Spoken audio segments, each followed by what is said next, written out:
Oke, kita mulai. Assalamualaikum warahmatullahi wabarakatuh. Selamat pagi menjelang siang, calon sarjana ilmu komputer Universitas Siber Asia. Wah, ini semuanya gelap semua nih, saya lihat nih. Cuma Mas Bayu aja nih yang on cam sama Mas Aditya. Oke. Oh, Mbak Sabrina sudah on cam. Nggak apa-apa sih, nanti untuk pertemuan pertama sih, ya saya kan mau lihat juga nih ya, rupa-rupa dari teman-teman kita, maba informatika, keluarga barunya. Takutnya kan saya kalau kenal nama, ketemu di luar, nggak kenal gitu kan, nggak tahu, nanti bingung juga, ya nggak apa-apa sih. Yang penting nanti kita saling kenal, mau itu berdasarkan nama aja, atau bahkan kalau misalkan kita bisa kenal rupa atau wajahnya ya itu lebih oke lagi gitu ya. Oke, ini pertemuan pertama teman-teman semuanya ya. Pertemuan pertama mungkin di pertemuan pertama, perkuliahan pertama mungkin gitu ya. Tadi pagi ada kuliah jam 8? Nggak ada, Pak. Oh, nggak ada. Baru ini ya sesi pertama, mata Apa? kuliah pertama, perkuliahan pertama. Oke, mungkin ada yang sudah kenal juga nih sebagian besar, terus beberapa mungkin ada yang belum kenal. Sekaligus saya perkenalan diri dulu, nanti kita saling kenalan ya. Nama saya Riyad Sahara, biasa dipanggil Riyad. Nah, di sini saya dosen tetap sekaligus menjabat sebagai Ketua Program Studi PJJ Informatika di Universitas Cyber Asia. Oke, nama prodi kita bukan Teknik Informatika ya. Jangan sampai salah, nama prodi kita adalah Informatika aja. Oh, start screen ya. Apa ini? Belum saya ini kayaknya. Oke, sip. Sorry, ada intervensi tadi. Oke, jadi nama prodi kita tadi yang pertama, nama prodi kita adalah PJJ Informatika atau Informatika aja juga boleh. Karena kenapa ada PJJ-nya? Nah, itu adalah jenis perguruan tinggi kita ya, jenis perguruan tinggi kita, terus jenis prodinya kita juga. Jadi PJJ itu adalah pembelajaran jarak jauh. Oke ya. Itu senada dengan nama universitasnya, Cyber ya. Kita ini semuanya full online learning. Jadi untuk perkuliahan kita sama sekali tidak ada tatap muka secara fisik atau langsung. Semua akan kita laksanakan lewat digital. Terus kegiatannya juga ada dua, ada asinkron sama sinkron. Nah, sinkronnya seperti ini nih. Ini sesi sinkron di setiap kelas adalah dengan melaksanakan tatap maya atau video conference. Sesi asinkronnya teman-teman bisa simak di LMS-nya. Ada modul yang bisa di-view atau di-download untuk dipelajari. Terus ada quiz sebagai evaluasi dari kegiatan yang sebelumnya dilakukan, yaitu membaca atau menyimak modulnya. Terus sebenarnya ada satu lagi, ada diskusi. Nah, diskusinya tadi saya lihat masih belum ada, berarti harus saya pancing dengan pertanyaan diskusi biar ada yang jawab. Itu sebenarnya diskusi itu tanpa ada apa ya pancingan dari pertanyaan diskusi, teman-teman bisa menanyakan seputar materi. Menanyakannya di mana? Ke LMS kita seperti media sosial ya. Jadi setiap postingan di situ ada komentar yang teman-teman bisa berkomentar di situ. Misal untuk keaktifan diskusi atau keaktifan forumnya ada yang bertanya, terus ada yang bantu menjawab, nah itu juga sudah dianggap aktif berdiskusi. Lalu yang tidak dianggap seperti apa, Pak? Nah, itu tuh yang tadi banyak tuh. Terima kasih Pak materinya, terima kasih Pak materinya. Nah, itu tidak dianggap sebagai keaktifan diskusi atau keaktifan forum ya.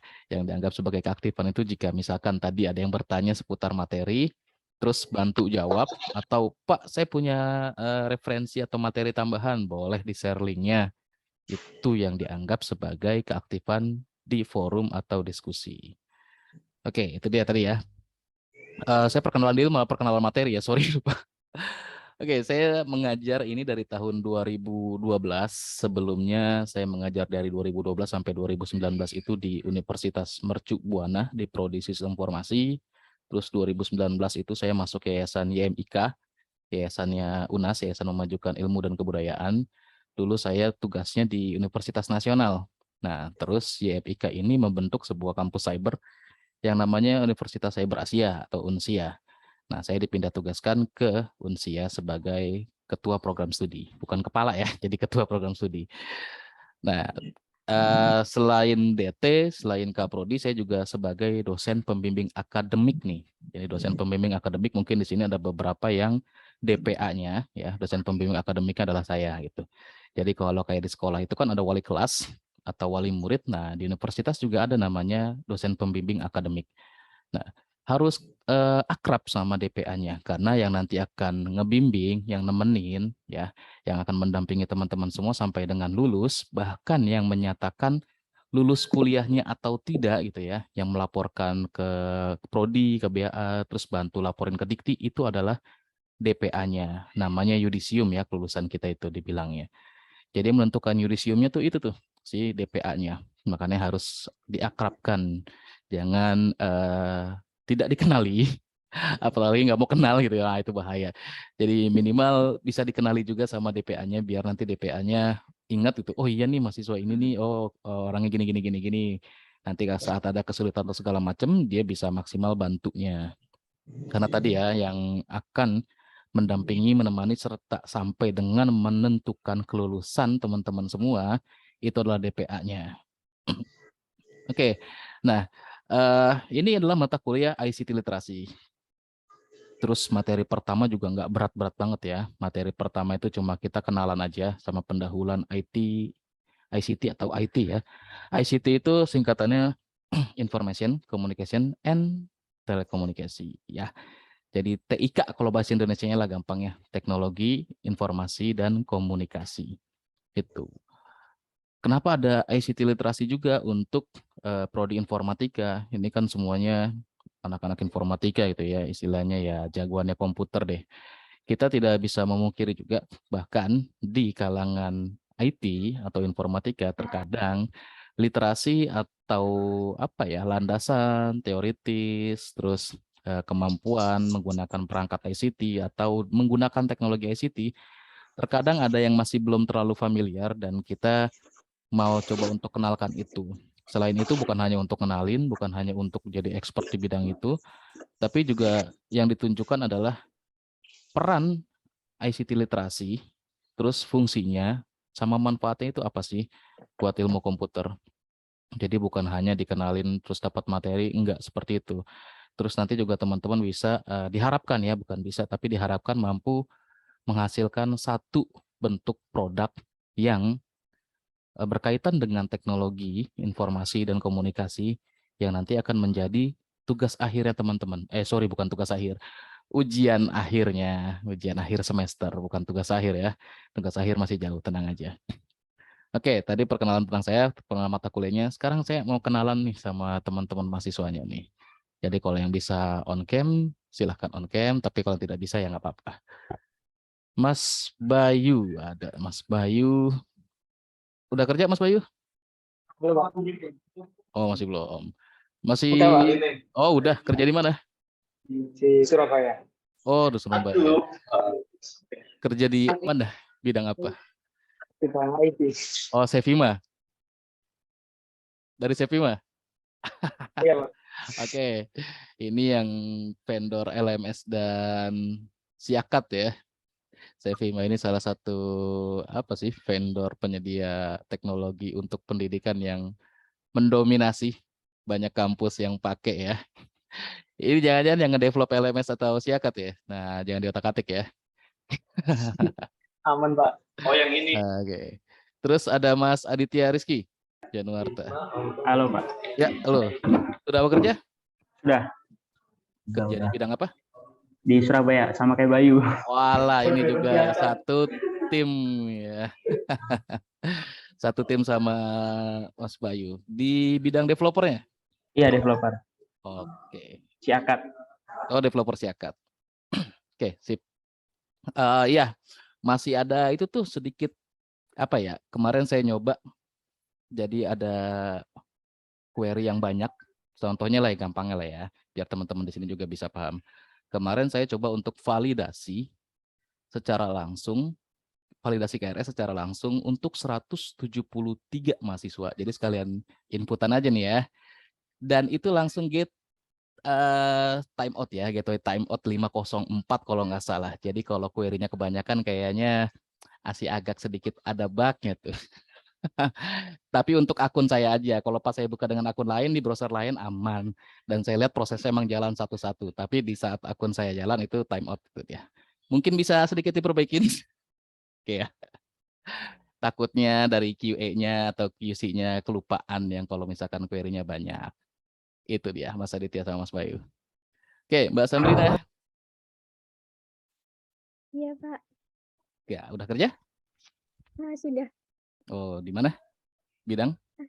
bidang DevOps, Pak, buat Waduh. aplikasi server. Waduh, bidang DevOps nih, ngeri ini kakak kita ini. Ada yang ternyata ada di bidang networking juga, cewek. Jarang loh ada cewek di bidang networking loh. Oke, Mas Irsan. Ya, halo Pak. Ya, halo. Kerja di mana? Belum Pak. Oh, belum. Nah, nanti bisa cepat-cepat kerja. Nah, karena kuliah itu kan bukan hanya nyari ilmu ya, tapi nyari relasi nih. Kayak tadi Iya, Mbak Pak. Sambrina, Mas Aditya, Mas Bayu. Nah, ini punya pekerjaan siapa tahu lah bisa sedikit di lobby ya ngajak temennya buat join gitu kan. Siapa tahu ada, tapi juga tentunya yang diajak harus punya kompetensinya kan gitu ya. Nggak bisa main ajak. Nah, kita dapetin kompetensinya di perkuliahan ini ya. Oke, Mas Muhammad Aprianto. Ya Pak. Yuk. Ya Pak. Sudah kerja? Sudah Pak. Oke, di bidang apa? Kerja di sekolah Pak, di SMP. Oke, Mengajar. yang pendidikan. Wah, guru ini rupanya. Iya. Ngajar apa? TIK? Ngajar TIK. Oke. Di mana tadi domisilinya? Di gimana Pak? Domisilinya di mana? Domisilinya di Lampung Pak, di Bakauheni. Oh, Bakauheni sekolah. Oke. Berarti ngajar di sekolah sana ya? Iya. Sip. Nah, ini Bapak guru kita nih. Oke, ada Mbak Agnes Meli de Rumbiak. Halo, Mbak Agnes. Halo, Oh, selamat pagi Mbak Agnes. Ini teman kita dari timur sepertinya. iya dari Manokwari, Papua Barat. Waduh, salam buat teman-teman di Papua. Udah udah jam 12 waktunya istirahat nih kalau Mbak Agnes nih, harusnya lagi makan siang nih, nggak apa-apa lah ya. Sudah bekerja Mbak Agnes? Belum. Oh belum, oke. Nanti siapa tahu dapat kerjaan lebih cepat ya. Teman kita banyak yang dari Papua loh, banyak yang dari Papua, Maluku. Itu ya di timur itu ternyata banyak sekali peminatnya atau teman-teman kita di sana gitu ya. Ya mudah-mudahan nanti kita bisa cepat berkunjung ke sana karena kemarin baru sampai Makassar aja berkunjung ya, belum nyampe ke Papua. Oke ya. Terus ada Mas Arwan ini yang lagi senyum-senyum tipis manis dengan baju orange ya. Pagi Pak. Pagi. Gimana Mas Arwan? Sudah bekerja? Ini lagi sambil kerja aja sih Pak. Sambil kerja. Bisa on cam. Oke. Kerja di mana? Di Kalimantan Timur Pak. Wah, Kalimantan Timur. Bidang? Bagian aslinya sih beda role ini. Oh, beda Saya role. planner Planner. untuk perawatan alat berat, tapi di office ini disuruh backup untuk IT support. Jadi kalau ada mungkin jaringan atau koneksi antar PC di sini untuk di office ini ya saya yang disuruh untuk itu. Oke, double job nih berarti. Karena IT-nya di balik papan, di sini kantor cabang aja. Biasanya di set begitu ya. IT-nya di head office atau di mana. Nah, kalau double job berarti gajinya double nih harusnya nih. Iya, masih merangkap Pak, karena ini butuh butuh lisensi juga sih Pak kalau untuk itu. Ya, makanya mau ada lah lisensinya ya. Belajar lebih lagi lah. Ya. Sip, thank you. Selanjutnya Mas Cornelis Julian. Iya Pak. Halo Mas. Halo Pak. Dari mana ini? Dari Tangerang. Wah, Tangerang deket ya. Tangerang di mananya? Gading Serpong. Oh, Gading Serpong. Rumah saya aslinya juga di Tangerang. Kalau rumah sendiri gitu ya, di daerah Pasar Kemis, Rajek gitu. Masih agak jauh sih kalau ke Serpong itu, tapi sama-sama Tangerang lah ya. Sudah kerja? Belum Pak. Baru lulus juga. Oh, baru lulus fresh graduate nih. Iya. Ya. Oke, terus ada Mas Arif atau Pak Arif ini sepertinya lebih senior dari saya. Saya harus panggil Pak kayaknya. Gimana? Dari mana domisilinya? Jakarta Pak, Duren 3. Wah, deket banget sama kampus malah. Saya operator SMK Cybermedia Pak, operator Dapodi. Oh, operator ya. Oke lah, oke. Tapi nggak sambil ngajar ya, cuma operator aja. Operator aja. Ada mau mengajar? Insya Allah. Insya Allah. Sebenarnya Unsia itu mau buka prodi baru loh, prodi untuk pendidikan guru. Cuma belum ya. Kan prodi yang 5 ini harus akreditasi minimal B atau baik sekali dulu baru bisa buka prodi baru. Tuh.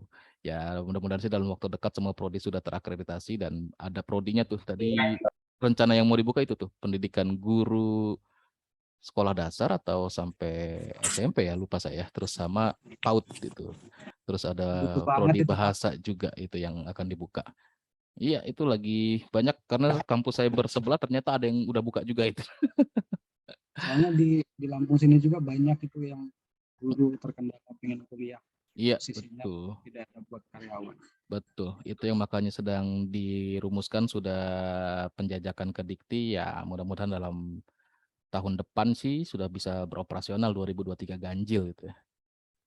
Oke, next Mas Rafsanjani Hafid. Ini agak familiar saya sepertinya sering ketemu ya. Kayak teman saya waktu di ex kampus ini. Waduh. Beda, Pak. Domisilinya di mana ini? Jakarta Selatan, Pak. Walah, masih dekat. Jangan-jangan dekat kampus juga nih. Kayak Mas Aduh, Arif saya nih. di veteran, Pak. Oh, di veteran. Bintaro. Oke lah, udah mulai nyerempet Tangerang lah ya. Iya, betul. Sudah bekerja? Sudah, Pak. Kebetulan hari ini lagi WFH. Bisa nyempetin kuliah lah ya. Ya, bidang apa Mas Rafsanjani? DevOps dan Network Engineer sih, Pak. Wah, ini Network Engineer. Mantap, sama kayak tadi. Siapa tadi? Mana tadi dia? Udah hilang. Ya ada tadi yang ada DevOps juga, cewek juga satu. Lupa saya. Saya orangnya sangat-sangat pelupa. Jadi mohon maaf ya. Makanya saya kadang-kadang di beberapa pertemuan selalu manggil lagi. Harap maklum. Karena udah kebanyakan yang dipikirin. Oke, Mbak Anindya Putri. Halo. Halo Pak. Domisilinya di mana? Tinggalnya sih di Depok, cuman kerjanya di depan gedung Unsia. Departemen Pertanian. Iya. Tinggal nyebrang. Ini sih tetangga namanya. Ya berarti nanti kalau misalkan ada apa-apa ya bisa datang ke kampus lah. Jadi kalau pengurusan ini tuh lebih gampang lah. Orang tetangga ini jangan-jangan saya lagi keluar nyari makan atau apa pernah ngelihat lagi nih. Ketahuan dah saya. Ngumpet-ngumpet lah, hati-hati ada mahasiswa sekarang. Oke. Next Mas Al Azim. Halo Pak. Ya, halo Mas. Domisili di mana Mas? Sekarang saya domisili di Surabaya Pak. Oh Surabaya. Jangan-jangan nih temennya Mas Aditya sama Mas Bayu nih. Iya benar. Wow. Tim Sevima banyak sekali nih yang kuliah di Unsia ini. Iya. Dapat beasiswa enggak? Dapat Pak. Dapat. Kalau nggak dapat kan kebangetan ya. Iya Pak. Oke lah. Ya, apa? Cuman asal saya dari Padang sebenarnya Pak. Oh dari Padang. Iya. Oke, kerja di sana. Masih lajang kan? Sekalian nyari jodoh berarti ya. Oke, kita ke next teman kita Mas Irsan Brilian Siregar. Halo? Halo Pak. Ya. Di mana Mas tinggalnya? Oh Jakarta Selatan Pak. Dekat kampus lagi kayaknya ini. Daerah ini Mampang. Oh Mampang. Kirain kayak Mbak Aninda nih yang tinggal nyebrang ke kita nih kan. Sudah bekerja? Belum, tadi kan sudah Pak. Oh ini tadi udah, sorry lupa. Oke, Mas Iksan udah belum? Apa? Mas Iksan Fauzan. Oke, kita akan next ya Mas Irsan. M. Ihsan Fauzan. Oh lagi ya nggak apa-apa. Oke, siap. Kita ke next dah Mas Arwan ya. Sepertinya lagi di jalan. Tapi ini tadi juga sudah ya. Oke. Ya, yang Pak. lain kayaknya off cam nih. Oke lah. Jadi itu perwakilan kita untuk perkenalan dengan teman-teman. Jangan lupa ya. Walaupun kita kuliahnya online gitu ya, virtual begini, bukan berarti nggak bisa kayak nongkrong bareng, Bukan berarti nggak bisa kayak misalkan contohnya nyari pacar di prodi atau di prodi lain ya bisa-bisa aja. Lewat apaan sih? Ya kadang kan ada event yang suka ngumpul prodi, antar prodi, dan selama 2 tahun ini kalau saya pantau teman-teman informatika itu paling apa ya, hobinya itu nyasar ke prodi lain. Entah saya bingung apa yang dicari gitu. Ataukah jangan-jangan informatika kita seperti teknik mesin gitu kan yang isinya laki-laki semua atau bagaimana gitu kan. Karena memang paling jarang sekali cewek yang ada atau perempuan mahasiswi ya di informatika. Kayak angkatan ini aja kayaknya nggak ada lebih dari 10 orang pas saya cek. Saya juga heran ini kenapa gitu. Ada apa ya? Apakah ada yang menakutkan bagi kaum hawa untuk masuk informatika Unsia? Kalau di kampus lain kan suka masih ada. Nah, di sini kenapa gitu? Bahkan ada satu angkatan yang mahasiswinya cuma 3 orang. Ada. Angkatan berapa saya lupa. Cuma ada 3 orang dan kayaknya masih bertahan satu dah. Mudah-mudahan bertahan sampai lulus. Oke, nah ini tadi kita sudah kenalan dengan teman-teman kita, perwakilan aja. Jadi yang belum nanti siapa tahu bisa next, bisa on cam dan bisa kita kenalan karena biar selain saya bisa tahu juga, teman-teman yang lain juga bisa tahu juga. Oh ini loh teman kita di sini, teman kita di sini. Kayak misalkan tadi ada yang mau main Surabaya, nah ada bertiga ini. Terus ada yang mau main ke Papua juga ada Mbak Agnes. Ya bisa kita mampir-mampir berkunjung lah ya. Oke, dan ternyata juga sebagian besar teman-teman kita ini para pekerja, karyawan, jadi profesional di bidangnya masing-masing, yang dimana memang di kebutuhan pendidikan masih dibutuhkan sama teman-teman dan agak sulit untuk diakomodir sama kampus yang sifatnya offline. Kenapa? Karena ya masalah fleksibilitas waktu ya. Yang kalau offline kita tahu lah, untuk perkuliahan sudah ada jadwalnya dan harus dilaksanakan sesuai dengan jadwal. Terus modelnya hanya sinkron aja gitu. Walaupun sekarang juga banyak kampus yang menerapkan model hybrid atau blended learning, tapi kan agak terkendala mungkin ya sebagian besar itu biayanya agak lebih mahal dari hanya yang sekedar kelas reguler atau kelas karyawan gitu ya. Walaupun misalkan dengan kelas karyawan teman-teman juga masih bisa mengikuti karena kan kelas karyawan atau sorry sekarang sih nggak ada yang namanya kelas karyawan ya atau kelas ekstensi. Dibilangnya kelas pagi, kelas malam, kelas reguler 1, kelas reguler 2. Nah, teman-teman yang di SCP mah paham lah kenapa seperti itu. Walaupun misalkan kuliahnya malam, tapi kan butuh tenaga tambahan ya, effort tambahan, habis capek kerja, kuliah malam, belum ada tugas, belum biasanya tren-tren yang suka ada meme mahasiswa gitu ya. Dosen ini seperti apa gitu kan ngasih tugas itu nggak kira-kira nggak manusiawi. Nah itu yang akan membuat teman-teman merasa ya agak susah, agak berat mungkin yang jadi banyak pertimbangan itu begitu mau kuliah kampusnya offline, waduh harus ke sini itu kan lokasi kerja misalkan di Tambun, Bekasi, kuliahnya Tangerang, wah kan udah nyebrang dimensi lah bukan nyebrang provinsi lagi ya. Agak capek terus pasti akan keluar biaya tambahan untuk ongkos atau kan transport, akomodasi dan lain-lain. Jadi memang paling tepat untuk teman-teman yang sebagai pekerja ini adalah kuliah di model PJJ atau online learning. Mungkin yang jadi pertimbangan atau jadi keraguan-raguan yang kenapa sih kampus cyber masih sepi gitu, kenapa sih nggak banyak peminatnya? Persepsi dari masyarakat kita aja, banyak yang masih belum siap dengan model pembelajaran jarak jauh atau e-learning seperti ini. Takutnya persepsinya masih masih agak apa ya, masih banyak yang wah offline aja susah gitu nerima materinya apalagi online, kan tergantung pribadinya masing-masing. Karena memang kurikulum sekarang ya, kurikulum sekarang kalau misalkan teman-teman sering apa ya atau pernah baca-baca lah sekilas kurikulum sekarang dari yang KBK, kalau yang terbaru ini kan OBE. Memang kita kayak ngelepas mahasiswa. Kita kayak ngelepas mahasiswa, kita kayak ngelepas pelajar gitu kan. Tapi bukan artian kita lepas tanggung jawab juga, enggak seperti itu. Ada model belajar yang namanya discovery learning atau student centered learning, di mana itu kita fokus ke arah mahasiswanya atau teman-teman pelajar kita agar bisa lebih mengeksplor dapat ilmu bukan hanya dari kampusnya. Jadi dia harus lebih mengeksplor material-material atau knowledge yang berhubungan dengan materi yang sedang dipelajari dari banyak sumber. Dari internet contohnya, atau dari tempat kerjanya, pengalaman kerjanya, atau dari relasinya dan segala macamnya.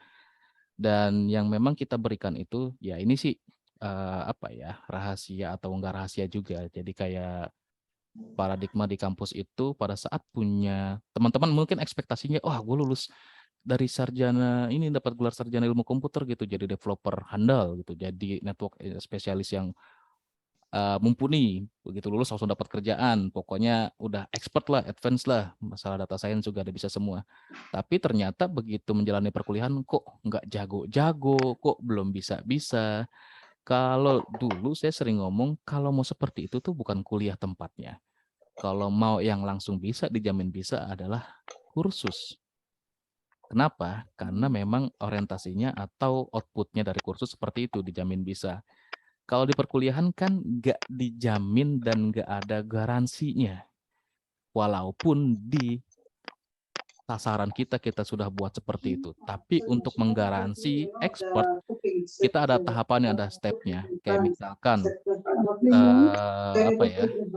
kemampuan mahasiswanya nih atau model belajarnya. Kita bilangnya itu kayak taksonomi Bloom ya, dari C1 sampai dengan C9. C8 atau C9 saya lupa. Untuk tingkatan S1 itu maksimal di C3 sampai dengan C4. Jadi untuk understanding, analyzing, sama nanti kayak implementasi gitu.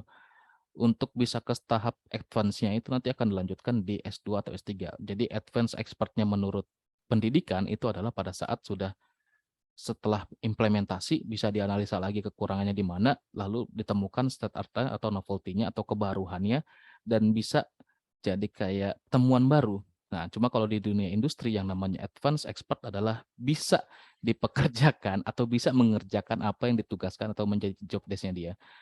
Di perkuliahan kita memang banyak yang dapat hanya basic-basicnya aja, hanya kulit luarnya aja. Kayak misal contoh, untuk memahami sebuah bahasa pemrograman, contoh di poin 10 gitu ya, yang paling gampang. Mungkin di kampus teman-teman hanya akan dapat dari skala 3-4 lah mentok di situ. Kenapa enggak sampai skala 10 dapetin ilmunya atau knowledge-nya? Enggak mungkin untuk bisa dapat seperti itu karena kita lihat contohnya ya, satu semester ini teman-teman ada berapa kelas, ya ada berapa mata kuliah. Dan durasinya juga kan hanya satu semester, 16 kali pertemuan.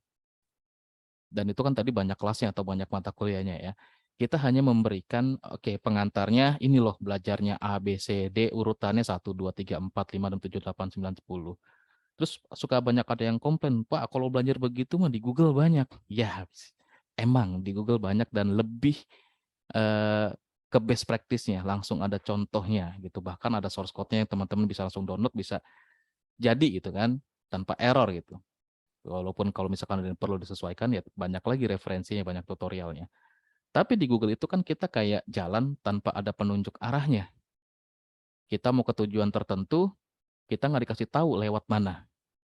Kita harus cari sendiri, nggak ada panduannya gitu ya, nggak ada alur kurikulumnya. Kalau di perkuliahan, ada alur kurikulumnya. Jelas, clear, dari 0 sampai ke 10 itu, apa aja yang harus kita lewatin, 0, 1, 2, 3-nya gitu kan. Dari mulai sampai ke start, gimana proses berjalannya, kalau ada pemilihan kita harus milih yang mana, kalau harus ada pengulangan, kita harus ngulangin di proses yang mana, itu. Karena kan di pemrograman, di alur program cuma ada 3 alur aja, mau dia lurus sekuensial, atau ada proses pemilihan, atau perulangan, nggak ada lagi proses yang lain, cuma itu 3 pilihannya. Nah, kalau misalkan kita belajar mandiri, belum tentu kita sekuensial, bahkan kita bisa infinite loop, selalu mengulang-mengulang itu karena kenapa? Kita nggak tahu nih arahnya mau kemana. Contoh pengen jadi developer atau developer yang lagi tren zaman sekarang kan developer yang multi-platform apps ya. Tapi nggak tahu nih mau start dari mana belajarnya. Tiba-tiba contoh langsung belajar Swift programming atau langsung belajar Android. Nah kan itu ada pre-requirements-nya dulu atau apa sih yang harus dipelajari biar bisa itu. Kayak misalkan konsep ABO-nya, analisa berorientasi objeknya, atau konsep OOP-nya, Object Oriented Programming. Ya misalkan ya mungkin ya ada beberapa orang yang kemampuan berpikirnya, logika memang sudah matang gitu, memang sudah biasa dilatih, pada saat dia langsung loncat ke situ, dia bisa ngikutin tuh. Tapi kan nggak semuanya seperti itu. Ada yang pada saat-saat tertentu nih, wah udah enak nih dari awal-awal, terus di step tertentu stuck, yang akhirnya udah ngulang terus infinite stuck-nya, nggak pernah nemu solusinya dan segala macamnya, ya akhirnya itu malah mengikiskan atau memupuskan semangat belajarnya. Nah, itulah bedanya makanya kalau misalkan belajar secara mandiri via Google gitu atau via referensi yang lain dengan ada di satu instansi pendidikan seperti berkuliah seperti ini. Kita pandu, kita punya alur kurikulum, kita punya capaian-capaian atau target-target yang akan dicapai yang nanti akan kita ajak mahasiswa atau teman-teman semua buat mencapai itu. Begitu. Oke ya. Nah, ini sekarang mata kuliahnya. Jadi tadi saya terlalu panjang lebar kayaknya ngejelasinnya. Ini pertemuan pertama kita cuma kenal-kenalan aja lah. Gampang-gampang aja. Masih santai-santai aja. Oh, sebelum saya share materinya, kita lihat dulu silabusnya aja. Oke. Sudah kelihatan ya share screen-nya. Untuk ICT literasi, belajar apa sih ICT literasi itu? Nah, kalau teman-teman lihat di LMS, ada deskripsi dari mata kuliahnya atau keterangan dari mata kuliahnya.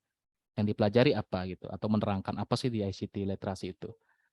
Yang akan ditekankan adalah teman-teman nanti bisa memahami konsep-konsep dasar literasi informasi, ya. Jadi literasi atau penggunaan, pemberdayaan informasi, sama keterampilan dalam pemanfaatan informasi di abad 21 ini. Terus untuk memanfaatkan itu gimana?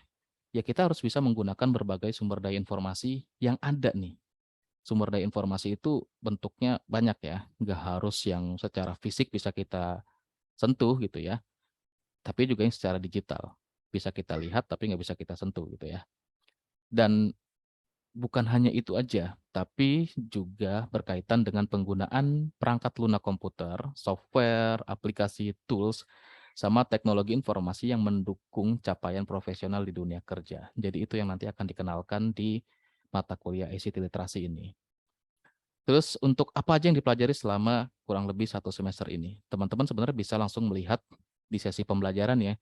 Karena di sesi pembelajarannya nanti akan ada yang namanya, ini sebenarnya kalau di Siakat CPMK, tapi saya nggak tahu nih kalau di LMS-nya kenapa namanya tujuan instruksional umum gitu ya. Oke lah. Jadi ini seperti capaian mata kuliah untuk setiap sesinya, atau bahkan di beberapa kelas atau di beberapa mata kuliah, untuk capaiannya hanya capaian mata kuliahnya secara general aja yang dituliskan sih nggak apa-apa. Contoh di sini misalkan pertama konsep ICT literasi, terus TIK di masyarakat, TIK di berbagai sektor, nanti juga ada penerapan database dan ICT literasi. Yang kelima ini ada data warehouse dan business intelligence untuk bisnis. Terus yang keenam konsep dari internet, dan ini yang harus kita pahamin, kita matangin, dan kita harus hati-hati bersikap di sini gitu ya. Internet bisa jadi teman, bisa jadi musuh untuk kita. Jadi kita harus benar-benar paham tentang konsep internet dan World Wide Web ini atau WWW. Dan nanti juga di pertemuan ke-6 akan ada tugas 1 ya. Terus pertemuan ke-7 konsep data mining dan big data. Nah, ini juga kan lagi jadi trennya sekarang ini nih ya. Kita tahu nih sekarang data itu bukan seperti data yang dulu ya. Data yang sekarang kompleks, sudah kompleks, banyak, dan ada skema yang rumit yang harus dipahami. Dan terkadang kita juga kalau misalkan kayak developer gitu ya, sebagian besar banyak yang belum nerapin kayak sistem konsep big data gini sih. Kenapa sih kita kadang-kadang sama pengalaman saya dulu juga ya, saya sebelum ngajar sempat jadi developer juga, di tahap tertentu saya capek ya udahlah ngajar aja. Dulu saya sempat jadi praktisi juga, sempat megang jadi analis programmer, jadi 2 posisi dijalankan. Saya ini agak semua saya jelajahi dari bidang data science, software engineer, sampai dengan terakhir itu saya bekerja di bidang networking. Itu dia. Ya karena masih berhubungan dengan ICT ya saya sikat aja karena bidang kompetensi saya juga ada di 2 itu gitu. Yang pertama di software engineer karena S1 saya di ilmu komputer, yang kedua di jaringan, telekomunikasi jaringan, manajemen jaringan. Ke arah manajemen jaringannya sih nggak terlalu ke teknisinya. Karena S2 saya di Magister Telekomunikasi itu.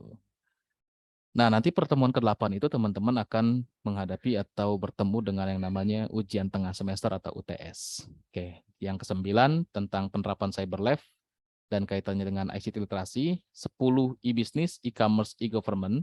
CII ini yang saling berhubungan nih ya di industri ataupun di pemerintahan. Ke-11 pemanfaatan kayak contohnya dari Google Scholar dan segala macamnya ya, atau dari beberapa sumber literasi digital untuk bahan ajar atau referensi belajar, kayak contohnya EBSCO, ini yang sumber jurnal. Terus memahami cyber security, keamanan TIK, keamanan cyber, sama IT forensik gitu ya. Nah, kebetulan saya juga di bidang cyber security juga, karena waktu itu saya sudah beberapa bulan lalu sempat menyelesaikan sertifikasi untuk ISO 27001 sama 2001. Jadi saya juga di bidang cyber security. Terus keamanan TIK, keamanan cyber, dan IT forensik. Nah, 13 tentang konsep digital citizenship sama promosi pemanfaatan internet secara positif. Yang ini biasanya jadi kayak ini nih ya, kayak tugas akhir atau ujian akhir semester nih teman-teman nih, menerapkan si ilmu atau bidang ICT literasi ini dengan membuat seperti paper atau makalah yang jadi UAS-nya. Ke-14, tren machine learning dan AI, artificial intelligence. Nah, ini juga lagi tren zaman sekarang. Kalau di Siakat kita atau di LMS, ada nggak sih machine learning sama AI-nya ini? Yang teman-teman di Sevima mau tahu dong.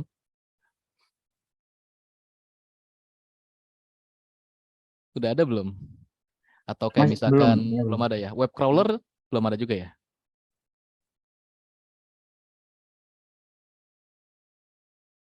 Oke, jangan kalah sama saya. Sedikit kasih bocoran aja buat teman-teman. Buat teman-teman di Sevima ya, takutnya ini sebagai kayak apa ya, saingan teman-teman mungkin. Gitu. Tapi bukan vendor IT. Jadi ada salah satu program MBKM yang saya agak lupa nama konsultannya siapa. Tapi di programnya itu dia buat satu LMS yang di dalamnya itu LMS saja ya, bukan Siakatnya. Siakatnya dia ada di project yang lainnya. Yang di dalamnya itu dia menerapkan satu web crawler, satu lagi machine learning sama si AI itu jadi satu. Saya entah belum tahu fungsinya untuk apa gitu. Tapi setahu saya kalau misalkan dia terapkan kayak seperti itu sudah mengusung konsepnya yang web 3.0 ya, 3.0. Jadi smart web itu. Bukan hanya web biasa yang kita interaksi secara begini aja, tapi webnya juga bisa belajar dan segala macamnya. Nah, itu mungkin bisa jadi saingan Sevima tuh kalau misalkan si LMS-nya sudah selesai atau jadi itu ya. Karena kita nggak bisa bohong juga lah yang untuk sains data gitu ya. Di sekarang ini banyak dipergunakan bukan hanya untuk kayak bidang e-commerce segala macam, bahkan di pendidikan juga sudah make itu buat apa sih? Ya kayak misalkan di sekolah SMA saya kemarin saya sempat bikin sebuah sistem aplikasi untuk rekomendasi penentuan jurusan dari riwayat atau histori pelajarnya. Jadi begitu dia nanti di kelas 2 atau di kelas 3, kemarin tuh di kelas 2, sudah ditentukan tuh masuk yang IPS mana, IPA mana, atau segala macam mana. Memang dengan konsep biasa bisa tuh, kayak misalkan pakai SPK aja juga bisa, atau DSS gitu ya, dengan model apa gitu, metodenya apa gitu. Tapi kan kayaknya yang begitu udah ketinggalan ya. Ya akhirnya kita pakai pengolahan data yang secara sains data, saya nggak bilang dengan apa ya tekniknya ya, yang bisa merekomendasikan si si siswa tersebut nanti akan masuk jurusan mana. Bukan hanya berdasarkan nilai tertinggi dari rapotnya di setiap mata pelajarannya, tapi juga ada aspek-aspek lain yang dinilai sehingga jadi rekomendasi. Karena kan kalau misalkan kita ke konsep informasi kan bukan hanya data yang dikelola atau data yang sudah diproses jadi output atau jadi informasi, tapi kan juga jadi sebuah alat bantu untuk penentuan pengambilan keputusan yang itu akan kita pelajari selama 4 tahun atau 8 semester ini.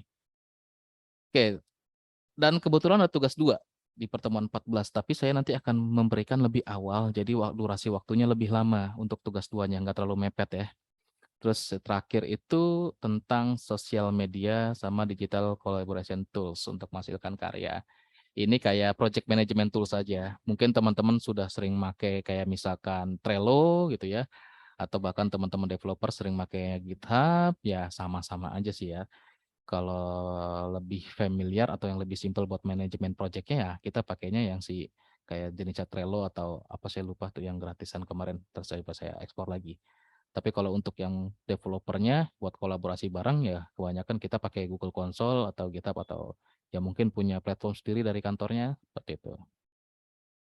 Nah ini yang kita pelajari. Wah belum saya mulai sesinya, sorry. Oke, jadi di sesi pertama nih teman-teman bisa melihat ada 3 bahan pembelajaran yang di-share. Ini sebenarnya ada videonya, saya lupa masukin. Nanti saya masukkan videonya. Jadi ada 2 modul yang teman-teman bisa pelajari, terus ada sedikit catatan keterangannya dari modul tersebut. Nah, ini nih yang tadi saya ini. Wah, ini terima kasih semua ini. Itu dia. Jadi untuk responnya atau untuk keaktifan diskusinya nanti jangan terima kasih lagi, tapi coba bertanya tentang apa sih yang butuh penjelasan lebih lanjut dari materinya atau apa yang belum dipahamin. Itu cara salah satunya. Terus salah duanya atau cara keduanya, teman-teman yang memang nggak ada pertanyaan, begitu ngeliat ada teman yang bertanya, bisa bantu untuk menjawab atau merespon pertanyaan teman-temannya. Atau ada yang mau share materi terkait dengan pertemuan satu ini yang ngebahas tentang perkenalan atau pendahuluan ICT literasi, terus berdasarkan modul, ada yang mau share materi tambahan, itu boleh dengan menyertakan link di sini. Siapa tahu ngebantu teman-teman yang lainnya yang lagi cari referensi tambahan. Jadi ada 3 cara itu sebenarnya yang paling simpel untuk aktif diskusi atau forum di salah satu kegiatan asinkron teman-teman semua ya. Jadi yang ada di sini adalah kegiatan asinkron yang hukumnya wajib dilakukan, yang jadi parameter presensi kehadiran teman-teman semua. View dan download modul, ikutin kuis, sama berdiskusi. Minggu depan mungkin akan saya tambahkan 1 sesi lagi atau 1 bagian lagi, yaitu diskusi. Oh, siapa nih? Saya mute dulu ya. Oke. Jadi minggu depan kemungkinan akan saya tambahkan 1 section atau bagian untuk diskusinya. Terus kalau emang dari sini sih nggak ada, mungkin teman-teman CPM juga belum tambahin fitur ini. Terus kalau misalkan kayak dari apa ya? Oh, kok ini sih?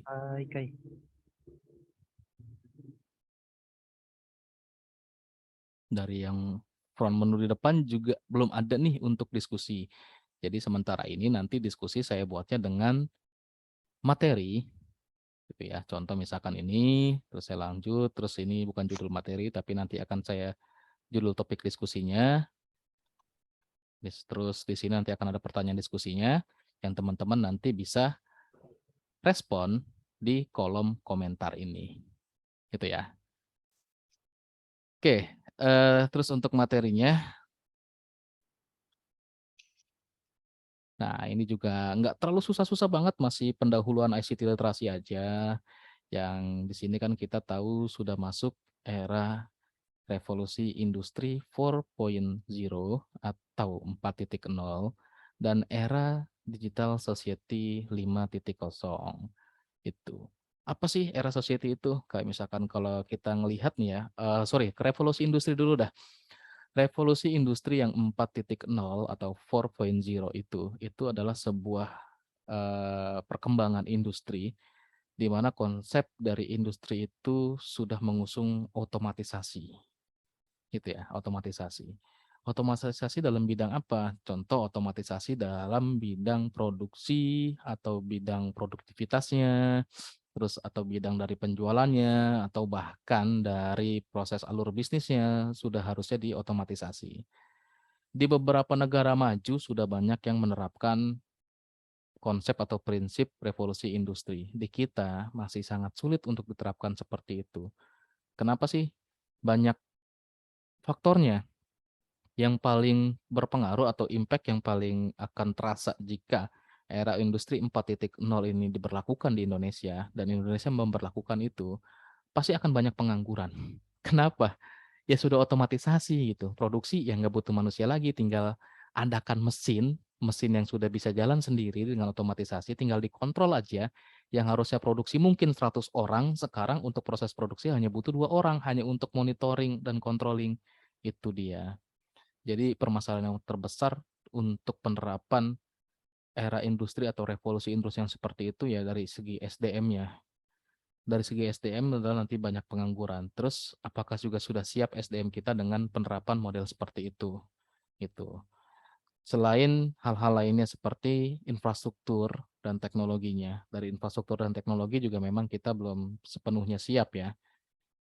Sebenarnya bukan masalah bisa nggak bisa. Masalahnya adalah siap nggak siap atau mau nggak mau terus apakah kapan mau diterapkannya. Dan memang untuk negara berkembang, bukan hanya Indonesia, seluruh negara berkembang juga masih agak berat untuk menerapkan revolusi industri 4.0 itu. Nah, revolusi industri itu pasti akan selalu berkaitan yang namanya dengan era digital society-nya ini. Digital society itu dari mulai yang 1.0, ini nggak tahu siapa yang nyiptain konsepnya, tapi yang pasti kita sudah berada di society 5.0. Di 5.0 ini, kita masyarakat ya, kalau kita teman-teman di sini juga ngeliat di gambar, itu ada keterangan masyarakat yang berpusat pada manusia dan berbasis teknologi. Era interaksi zaman sekarang, semua serba teknologi ya. Sudah beralih yang dari bertemu secara fisik, tatap muka secara fisik, bertemu secara langsung, banyak yang digantikan dengan, atau banyak yang dibantu dengan teknologi. Kayak misalkan seperti ini kita kelas yang seharusnya secara fisik kita laksanakan, kita ketemu di kelas, ada saya, ada teman-teman semua, dan kita berinteraksi secara langsung dalam pembelajaran. Sekarang sudah beralih ke yang namanya berbasis teknologi. Kita lewat media Zoom seperti ini, mengadakan video conference atau tatap maya secara virtual seperti ini. Terus kita juga kalau tegur sapa sama temen, terkadang yang rumahnya tetanggaan aja, itu via media sosial gitu ya. Memang teknologinya sangat membantu kita. Tapi dampak negatifnya ya interaksi atau sentuhan secara fisiknya berkurang. Sebenarnya bukan dampak negatif juga. Dampak negatif itu bisa dihilangkan dengan gimana kita menyikapi era digital society ini. Jika kitanya masih humanis gitu ya, menerapkan prinsip-prinsip ya manusia bersosialisasi dengan pada basicnya ya harus bertemu, ya baik itu bertemu secara fisik atau tidak, yang penting ada interaksi dan kita masih anggap sebagai silaturahmi. Dan kita anggap sebagai oke lah kita bisa tetap mendapatkan hubungan ya, bisa membangun hubungan dari situ, bisa tetap mendapatkan rasa, feel-nya, nggak masalah gitu ya, walaupun dengan teknologi atau berlandaskan teknologi ya, tidak secara fisik atau tidak secara langsung. Jadi tergantung gimana kita nyikapinnya. Karena di era society 5.0 ini, yang pasti kita nikmatin kehidupan yang memang sudah meningkat taraf hidupnya, berkualitas tinggi. Ini banyak aspeknya, banyak banyak faktornya yang bisa kita bilang berkualitas tinggi ini. Bukan hanya teknologinya aja yang jadi berkualitas tinggi, tapi juga taraf hidup masyarakat kita sendiri yang dengan digital society ini ya, interaksi secara sosial secara berbasiskan digital juga meningkat. Contohnya apa sih? Dulu orang mau mulai bisnis harus punya modal yang besar. Baik itu modal untuk bahan bakunya dia, modal untuk tempatnya dan segala macam. Sekarang orang mau berusaha bisa dengan tanpa modal. Contoh yang paling gampang mungkin di e-commerce sebagai reseller atau sebagai apapun gitu. Terus ada juga yang mungkin dengan ya ada modalnya juga sih ya, modal perangkat teknologi juga gitu. Tapi ya zero modal untuk bahan baku dan segala macamnya gitu. Kayak contohnya sebagai konten kreator yang sekarang modalnya cuma handphone aja juga udah bisa gitu kan. Kalau menarik minat atau menarik ya kontennya, terus yang menyaksikan banyak atau segala macamnya banyak, follower, subscribernya, itu juga kan jadi penghasilan yang luar biasa untuk orang-orang tersebut gitu. Nah, kenapa bisa seperti itu? Karena ada teknologi yang mendukung untuk jadi seperti tersebut. Teknologi udah di berbagai industri atau di kegiatan sosial itu mendorong kita buat berinovasi, mendorong kita untuk menciptakan nilai-nilai baru baik di industri ataupun di hubungan manusia atau kemasyarakatan. Kayak misalkan contohnya kita mau ketemu saudara kita gitu ya, mau berinteraksi dengan saudara kita yang jauh, waktu dulu ya belum ada media sosial seperti ini kan nggak bisa. Bisa hanya secara SMS mungkin atau bahkan dulu banget dengan surat gitu ya, atau harus datang langsung. Ya dengan ada teknologi berkembang bisa SMS, bisa telepon, tapi hanya suara atau teks yang bisa kita lihat dan dengar. Kita pengen lihat keadaannya nih langsung nih, gimana kabarnya, mau ngeliat keadaan lingkungannya, terus pengen interaksi dengan orang banyak sekaligus, agak susah jika memang belum ada teknologi yang mendukung tersebut. Tapi setelah adanya teknologi yang bisa mendukung hal tersebut, kita bisa menikmati hal-hal tersebut yang dengan mudah kita bisa lakukan tanpa keluar biaya besar, tanpa harus ada effort atau usaha yang besar sekali gitu ya. Media sosial sekarang bisa memfasilitasi itu semua dengan teknologi yang sekarang ini ya. Oke. Nah, Lanjut ke literasi digital. Literasi digital ini berhubungan dengan kemampuan dengan menggunakan, memanfaatkan teknologi, ya. Jadi bukan hanya kemampuan dalam menggunakan dan memanfaatkannya juga, tapi apa sih nilai yang didapatkan? Kayak misalkan contoh tadi yang dalam bidang usaha gitu ya. Seseorang yang tidak punya modal besar atau bahkan tidak punya modal tapi punya perangkat digital seperti smartphone bisa menjadi usahawan, bisa berwira swasta kayak misalkan jadi reseller atau apapun gitu, bisa jadi content creator dan lain-lainnya yang itu sudah tidak dibatasi dengan hal-hal yang banyak dan merumitkan. Yang penting ada kemauan dan kemampuan literasi digitalnya bagus, dia bisa menjalankan atau bisa berusaha dengan memanfaatkan dengan dibantu atau memanfaatkan teknologi informasi dan komunikasi yang akhirnya bisa menghasilkan nilai buat dia gitu secara materi dan secara knowledge gitu ya. Yang didapatkan bukan hanya materi gitu. Contoh untuk yang bidang e-commerce seperti tadi gitu ya. Dia pasti ilmu bisnisnya dapat, relasinya dapat dan segala macamnya dia pasti akan dapat. Nah, literasi digital itu sampai di situ. Nah, terus untuk level kompetensi kemampuan literasi digital, ini ada beberapa level, ada basic, medium, dan advance. Ya, ada 3 level. Untuk yang basic nih, jadi hanya penggunaan dasar aja ya, dia masih terbatas.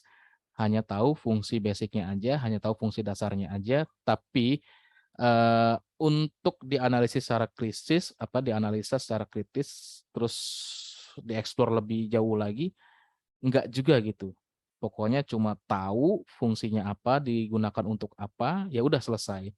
Dengan yang level kedua selanjutnya perbedaannya dengan yang medium.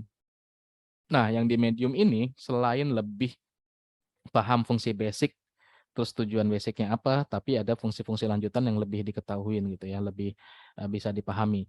Kayak contoh gampangnya gini lah.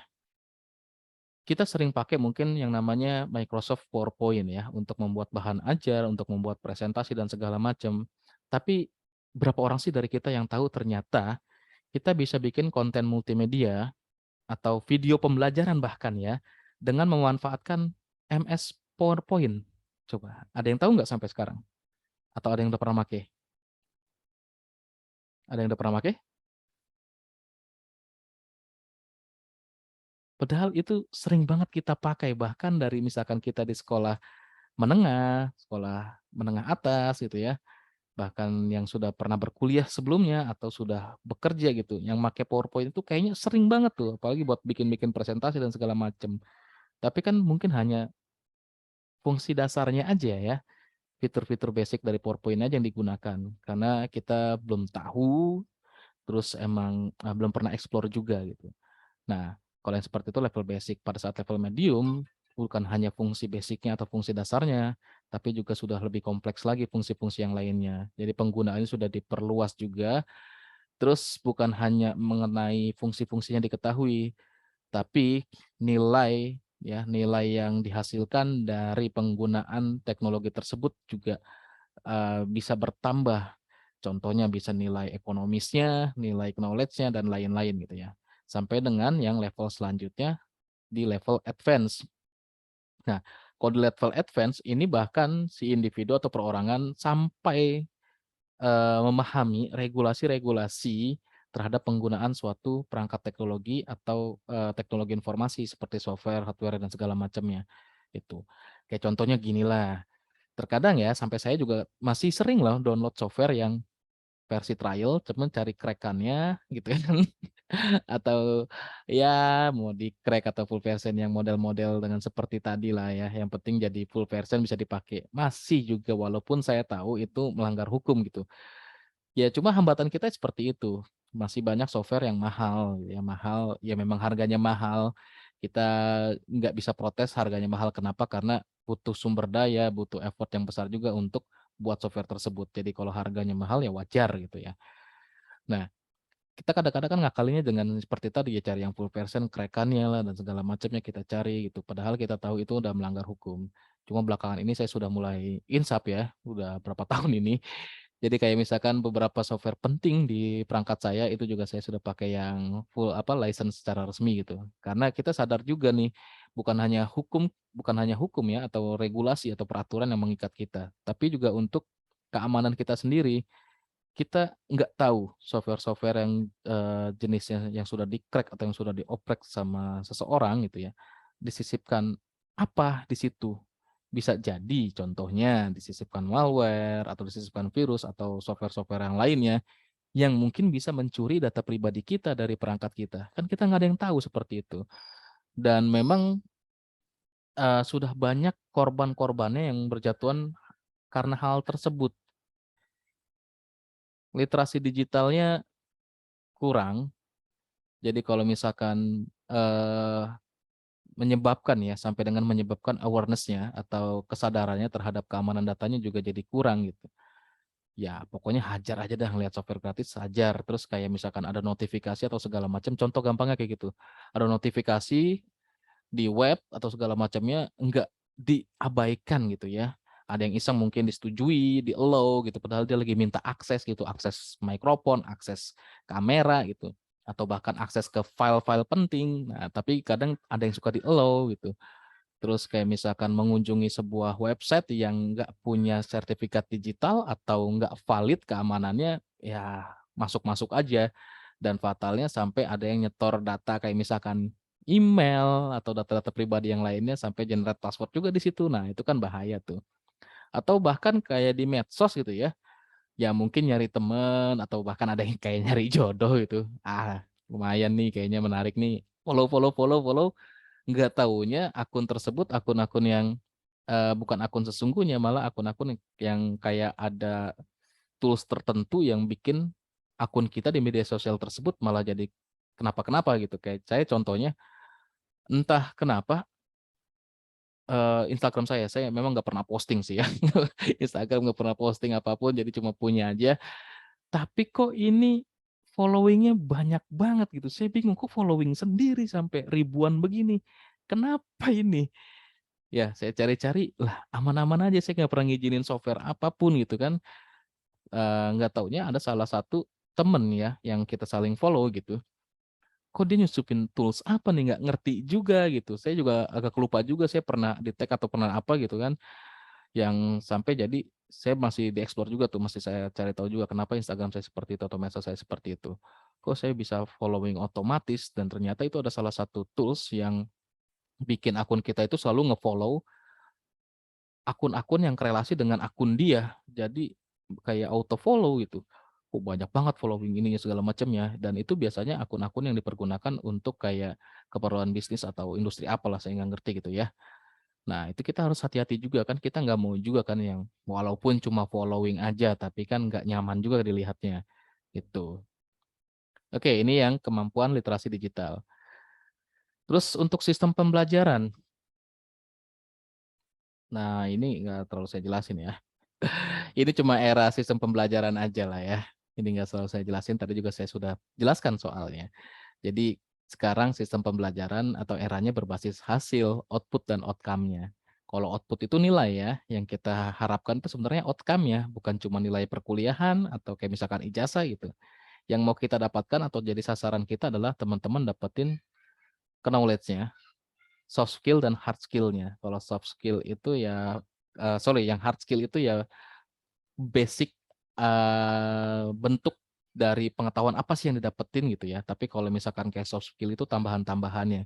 Kayak misalkan bisa yang tadinya belum pernah jadi ketua kelompok, terus jadi ketua kelompok belajar, dia jadi mendapatkan pengalaman, ya pengetahuan tentang mengorganisir suatu kelompok seperti apa. Yang tadinya malu-malu buat presentasi, sekarang bisa buat mempresentasi, membuka diri, dapat kemampuan berkomunikasi, dan lain-lain ya. Dan kita fokus kepada apa yang siswa tahu dan siswa dapat lakukan, seperti apa setelah semua detailnya itu ya. Semua detail-detail yang nggak berguna atau yang nggak ada berhubungan ya gitu yang dilupakan, bukan detail-detail perkuliahannya ya. Gitu. Jadi kita fokusnya buat ke hasil aja. Pembelajarannya ya tadi ada taksonomi Bloom-nya, ada sintesis, analisis, dan evaluasi. Dan itu juga ada tingkatannya tuh dari C1 sampai dengan ke C8, saya lupa ya, C8 atau 9 gitu ya.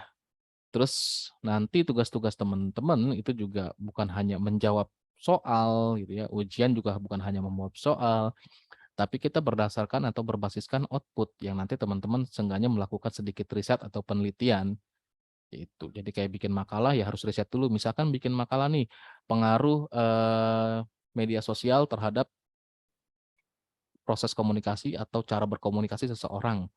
Terus pengaruh apa ya lagi ya, postingan gitu ya, kebiasaan postingan dia dengan kebiasaan berkomunikasinya atau segala macamnya. Ya ada riset-riset yang harus dilakukan pada saat membuat tugas atau pada saat soal ujiannya gitu. Pembelajaran aktif juga pasti. Nah, peserta didik kini diharapkan juga berkolaborasi dengan teman-temannya ataupun orang lain secara global. Nah, ini berhubungan dengan metode belajar yang discovery learning. Teman-teman tuh harus discover, harus explore lebih luas lagi, nggak hanya puas dengan satu materi yang dari tempat asalnya atau dari kampusnya, tapi mengeksplor lagi ke tempat-tempat yang lainnya. Di internet tuh pasti banyak banget gitu ya. Student centered.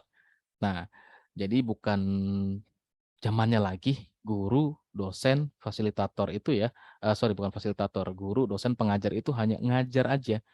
Jadi sekarang ini sifatnya sebagai fasilitator, mentoring atau tutoring. Kita hanya mandu, kita ngetutor, kita mentoring, kita mantau gitu. Tapi itu setelah kita memberikan materi. Bukannya kita nggak memberikan materi, tiba-tiba oh tugas ngerjain A gitu ya. Nah kita belum ngejelasin A-nya, tapi udah tiba-tiba orang kira kita ngerjain A gitu kan. Itu agak sedikit ngaco ya. Oke, penerapannya. Nah, untuk penerapan literasi digital, ini ada beberapa jenis ya, contoh-contoh penerapan literasi digital. Kayak misalkan jumlah dan variasi bahan bacaan alat peraga berbasis digital. Nah, kayak misalkan sekarang perpustakaan contohnya, yang tadinya perpustakaan fisik, sekarang sudah ke e-library. Itu bisa lebih banyak tuh jumlahnya, bisa menampung lebih banyak buku. Kan nggak harus menghabiskan space tempat secara fisik, semuanya disimpan di digital. Yang penting storage-nya aja dibesarkan gitu kan. Terus contoh ini hanya contoh-contohnya aja, kayak misalkan frekuensi peminjaman buku bertema digital, kalau sumbernya kalau misalkan library-nya atau perpustakaannya fisik, bukunya fisik, satu dipinjam, yang lain nggak bisa baca. Tapi kalau misalkan digital, misalkan contohnya cuma punya satu, kita bisa buka akses buat baca buku ini untuk banyak orang. Nah, jadi bisa banyak orang minjem buku atau baca buku secara bersama-sama. Jumlah kegiatan pasti kalau misalkan dengan teknologi informasi kita bisa bikin banyak kegiatan yang kegiatan akademik atau kegiatan kemahasiswaan, contoh untuk di sekolah atau di pendidikan nih ya. Nggak terbatas dengan tempat, waktu, ataupun dengan biaya ya, karena kegiatan-kegiatan yang secara digital bisa kita lakukan sering. Modalnya apa? Yang penting kita punya fasilitas berkumpulnya aja atau conference-nya seperti misalkan Zoom, Google Meet, dan lain-lainnya gitu ya. Atau bahkan ada yang punya virtual lab bisa dipakai juga. Terus pastinya penyebaran informasi bisa lebih cepat dan tepat juga kalau menggunakan teknologi digital. Dan ini hanya untuk ini aja ya, penerapan literasi digital contohnya untuk di sekolah atau di pendidikan. Terus kayak misalkan contoh kegiatan perkuliahan digital yang sekarang sedang kita lakukan ya. Oh ini ada videonya ya, bisa diklik juga, tapi nanti saya share juga video yang terbarunya. Oke, dari saya materinya itu aja. Ada yang mau ditanyakan? Silakan. Mudah-mudahan nggak ngantuk ya. Kalau mata kuliah gini ngantuk wajar gitu. Saya juga sering ngantuk, sering tidur dulu waktu kuliah. Kalau mata kuliahnya gini. Aduh, malah waktu S1 hobi saya tuh tidur. Kenapa? Karena kalau nggak tidur saya nggak ngerti kuliahnya.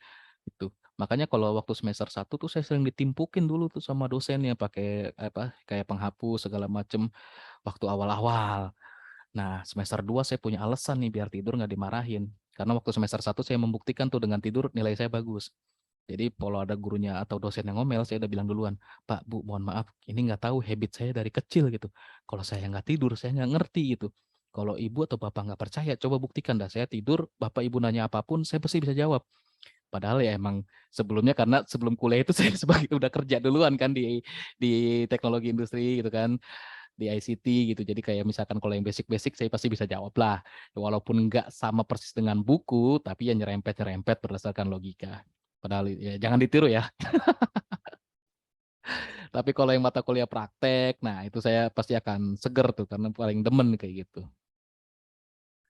Nah kita mata kuliah praktek nggak ada virtual lab, bukan yang nggak ada, belum ada, kita mau bikin gitu, tapi virtual lab ini ternyata source-nya besar sekali gitu.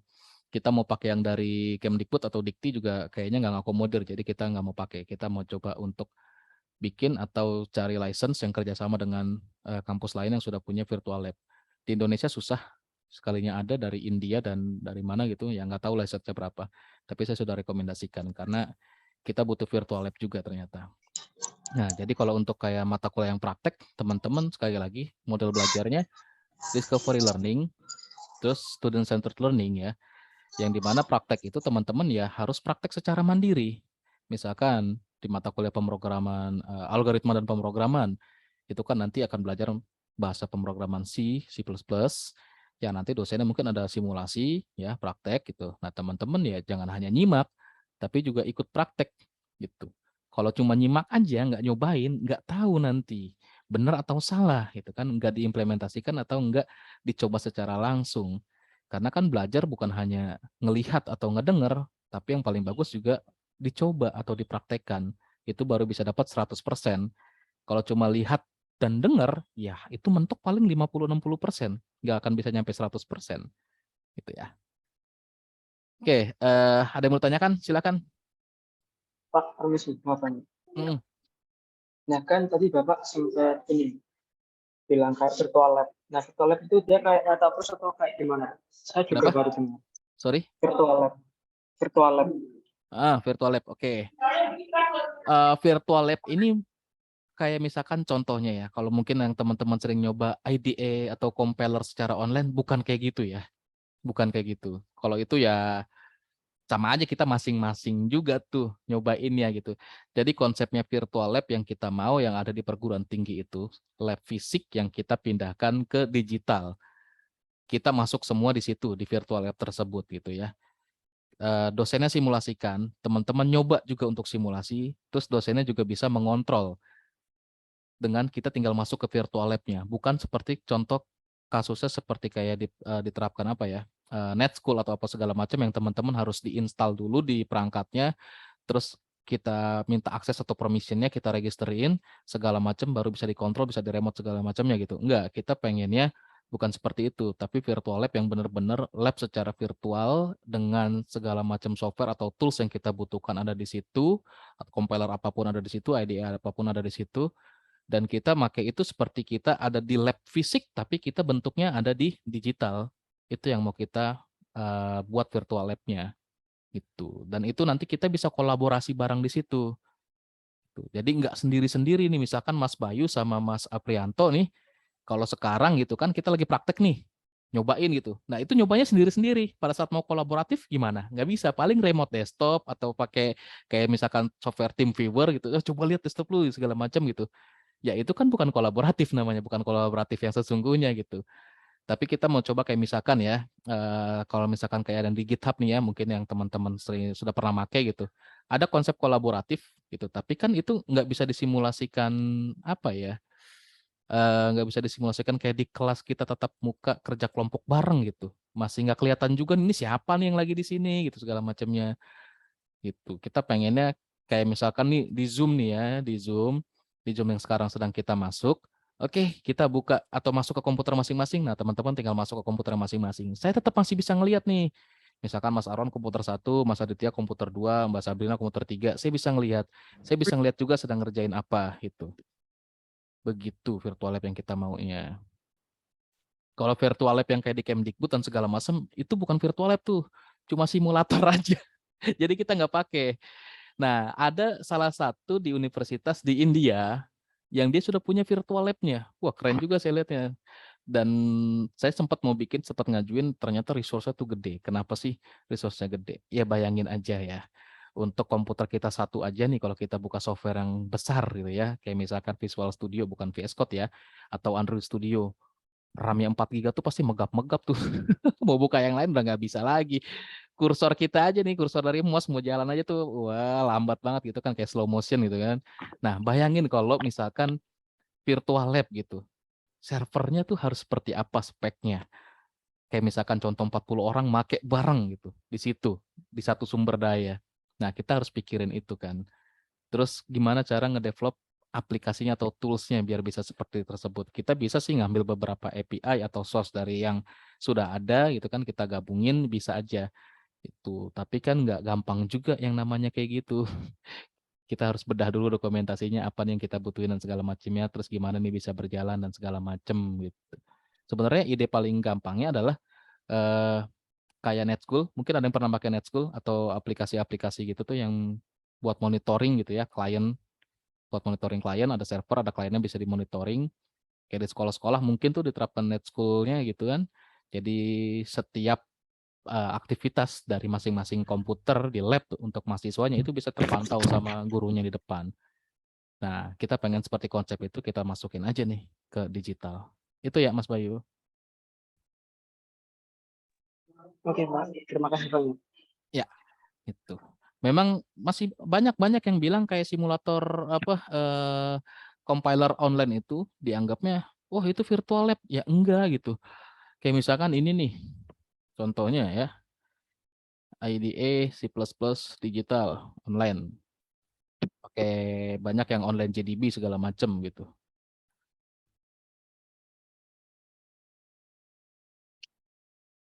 Nah, ada yang bikin kayak gini nih, buka akses webnya, terus mahasiswa bisa nyoba ini, terus karena bisa nge-run, bisa nge-compile, terus dibilangnya virtual lab. Ya enggak, ini kan nyoba sendiri-sendiri, kita nggak mau yang kayak gini, gitu. Atau pakai GitHub gitu ya. Oh iya, saya lupa ya tentang GitHub. Ini ada yang mau saya sampaikan tentang GitHub.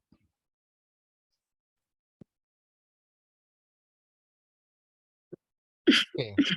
Unsia atau sorry khususnya informatika Unsia ya, informatika Unsia itu sudah dapat license untuk kampus programnya gitu. Apa sih ininya kampus program dari GitHub itu?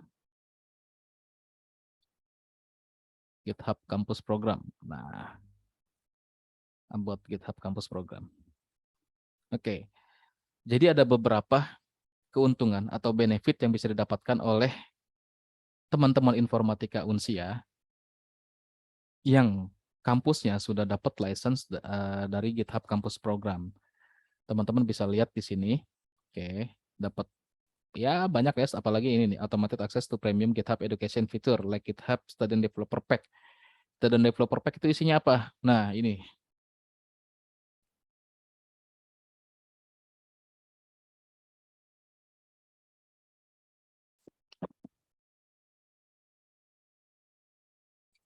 Oke. Nah, ini semua bisa teman-teman akses secara gratis dan dapat license secara free premium. Kayak misalkan Canva-nya atau Microsoft Azure-nya yang mau make nih, itu dapat license-nya. Contoh nih, kayak Digital Ocean, kredit untuk 1 tahun dapat $200. Terus kayak misalkan yang doyan-doyan desain nih ya, pakai Canva atau segala macam, Canva kemarin juga ada deh kalau nggak salah. Ini ratusan software atau tools yang teman-teman akan dapetin benefitnya berupa misalkan pro softwarenya atau license-nya selama setahun atau bahkan ada yang lifetime dan lain-lain gitu ya. Nah, Unsia sendiri informatikanya sudah dapetin license itu. Jadi kalau misalkan teman-teman mau menikmati, yang pertama gimana buat kita dapetin license sebagai untuk dapetin si student developer pack tadi. Punya email Unsia dulu. Coba minta ke Kak Rizky untuk email Unsianya. Terus register ke student ini ya. Sign in ke bagian ini. Coba aja ya yang dapetin get your student developer pack. Nanti teman-teman tinggal register menggunakan email Unsianya. Terus apa aja sih yang diperlukan untuk dilampirkan di situ? Ya KRS aja sih. Tinggal KRS-nya teman-teman yang nanti akan dilampirkan atau di-capture ya, terus di-upload ke situ. Terus untuk dapetin KRS-nya gimana? Nah, teman-teman tuh harus buka yang namanya web akademik gitu ya. Kayak misalkan contoh saya buka akun salah satu mahasiswa, mau dapat KRS di mana? Gitu. Mau dapat KRS, tinggal cek di ini ya. Bener nggak nih? Kartu hasil studi bisa atau KRS juga bisa sih. Nah, ini ya. Jadi di menu akademik, terus pengisian KRS, tinggal cetak KRS. Nah, ini bisa di-capture atau di-print yang nanti di-upload atau dilampirkan ke registrasi GitHub-nya untuk buat akun GitHub menggunakan email Unsia. Nanti kalau menggunakan email Unsia, bisa memanfaatkan atau mendapatkan benefitnya di Student Developer Pack-nya dan lain-lain. Tadi banyak tuh, bukan hanya Student Developer Pack, dapat cloud 50 GB dan lain-lainnya ya. Itu dia. Oke, ada lagi yang mau tanyakan? Silakan. Pertanyaan Pak. Yuk. Itu berarti nanti kita dapat yang email Unsia itu kan ya Pak? Buat yang Student Developer Pack tadi. Awalnya dapat email dulu gitu ya? Untuk dapetin email student untuk mahasiswa Unsia memang emailnya masih di limit karena kerjasama dengan Microsoft-nya saya belum tahu sampai sejauh mana, apakah sudah ada tambahan lagi atau tidak, jadi masih di limit. Jadi untuk email mahasiswa itu hanya yang mau aja yang diberikan emailnya. Jadi kalau misalkan teman-teman di sini ada yang pengen emailnya, coba hubungi Kak Rizky gitu ya. Kak Rizky itu yang nanti akan nge-compile, bukan compile, ngumpulin request teman-teman semua yang mau buat email, terus nanti akan dibuatkan emailnya. Nah, kalau dapat emailnya, baru bisa daftar ke GitHub itu untuk dapetin yang Student Developer Pack dan lain-lainnya. Gitu ya. Oke, siap Pak. Terima kasih. Oke, ada lagi yang lain? Silakan. Aman? Oh, aman kayaknya nih. Oke, kalau aman, Mau tanya Pak. mana? Boleh, silakan. Ini ya Pak, kan saya kurang lebih 2 tahun lalu tuh baru tahu soal namanya Industri 4.0. Ya, revolusi industri 4.0 itu. Itu kan dia maraknya tuh soal IoT ya, IoT sama AI yang berbasis deep learning ya, yang big data. Nah, itu kan contoh penerapannya tuh seperti di smart city, kayak untuk sekarang akhir-akhir ini kayak mendeteksi apa sih temperatur, terus nge-capture wajah. Betul. Nah, itu kan untuk revolusi 4.0. Itu untuk revolusi 5.0-nya gimana itu ya Pak? Saya juga baru tahu sekarang sih kalau udah ada revolusi 5.0. Yang sekarang malah udah revolusi industri perancangannya ya. Sudah ada yang ngegagasin industrinya itu sudah 6.0. Negara maju itu bukan 5.0 lagi, tapi yang 5.0. Kalau yang 4.0 kemarin, itu masih otomatisasi aja. Tapi belum digabungin ya. Belum digabungin kayak misalkan antara IoT dengan kecerdasan buatan atau AI. Yang udah ngegabungin otomatisasi, IoT, plus kecerdasan buatan, machine learning, deep learning, itu di 5.0. Yang 6.0 saya belum dapat beritanya, belum ada jurnalnya atau belum ada risetnya juga. Gitu dia. Nah, kalau Mas Rafsanjani ini udah paham-paham kayak gitu, artinya sudah tahu nih nanti arahnya tugas akhirnya mau bikin apa dia. Sebenarnya langkah awal yang paling bagus gitu tuh. Kayak misalkan tadi tuh deteksi ini tuh segala macem. Nah, itu tuh bisa jadi tuh dari tema atau topiknya. Tapi nanti disesuaikan juga ya dengan perkembangannya. Karena kalau informatika setiap 2 tahun sekali kita update kurikulum. Bisa jadi yang sekarang masih 4.0, 4 tahun kemudian teman-teman kan mungkin di 5.0 diberlakukan, berarti nanti kurikulumnya ada yang ngegabung tuh antara IoT sama AI sesuai dengan kebutuhan industrinya. Karena informatika Unsia pasti akan selalu update kurikulumnya. Kayak kemarin aja kita dari 2020 ya, 2020 pas saya masuk saya update langsung kurikulumnya, belum ada setahun.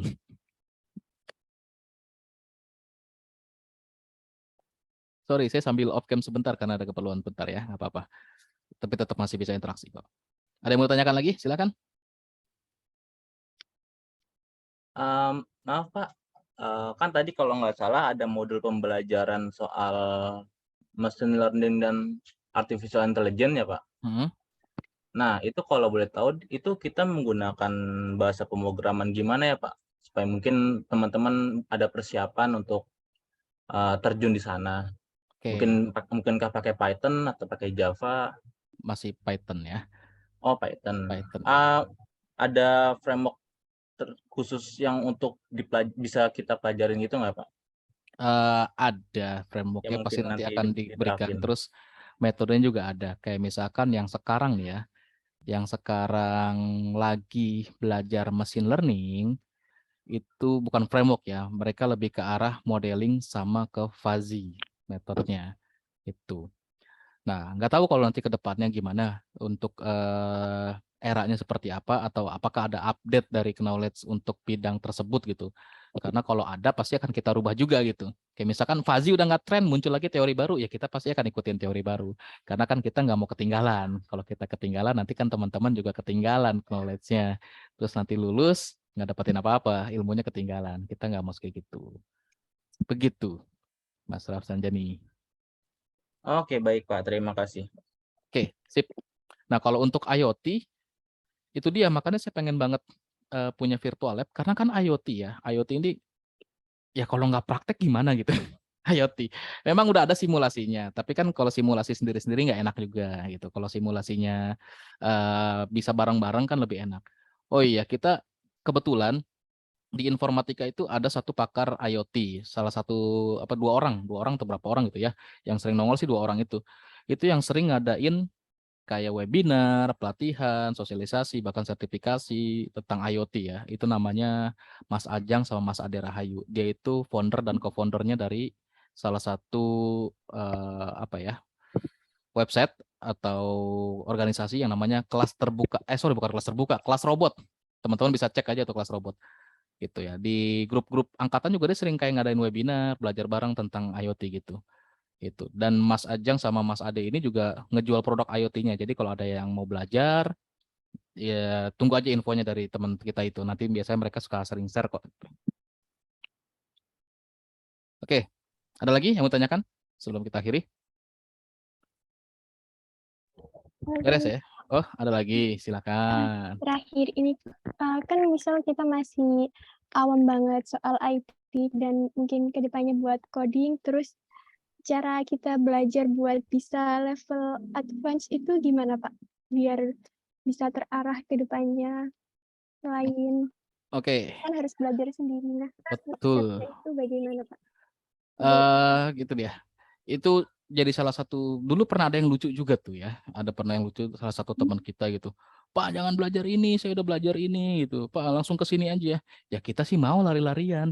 Tapi teman kita yang lain nih kayak misalkan ya belum pernah ada basicnya, belum pernah tahu, bahkan baru tahu pemrograman itu seperti apa gitu kan, kita nggak bisa tinggalin gitu ya. Kita kan harus maju bareng, belajar bareng. Nah, nanti masalah untuk pemrograman tenang aja Mbak Sabrina atau teman-teman yang lain. Kita pasti akan mulai dari yang nggak 0-0 banget gitu ya. Tapi kita akan mulai dari level awal sampai dengan ya kita step by step ke level advance-nya itu bareng-bareng gitu. Karena di semester 6, 7, 8 itu seharusnya sudah masuk ke dalam ya intermediate atau medium lah, nggak basic lagi atau nggak awal banget lagi.